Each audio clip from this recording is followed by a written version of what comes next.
Bongga Bells, Tambalang Kim Pao, nakarating na sa Vietnam News.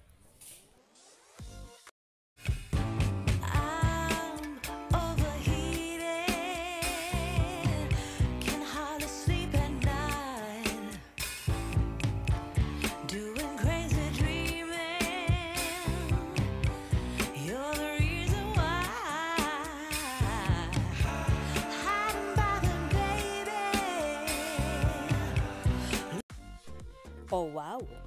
Kakaiba talaga ang lakas at datingan ng mga bida sa pinakabagong hit Korean series na Pinoy adaptation, ang What's Wrong with Secretary Kim.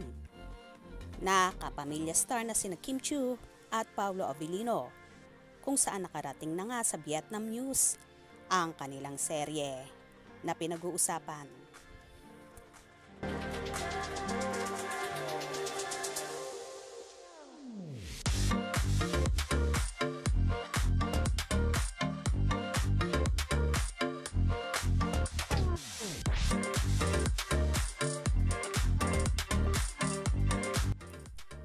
Ayon sa naging translation, Vice President and Secretary Kim lovely interact in the Philippines. Remake, What's Wrong with Secretary Kim?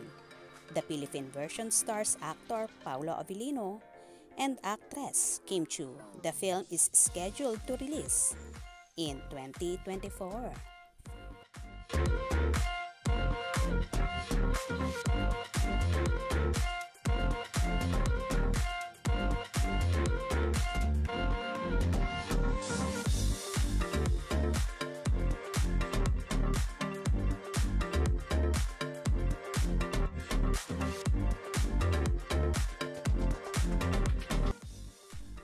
Hindi na nga mapigilan at talagang sikat na ang Kim Pao kung saan umaabot pa sa Vietnam.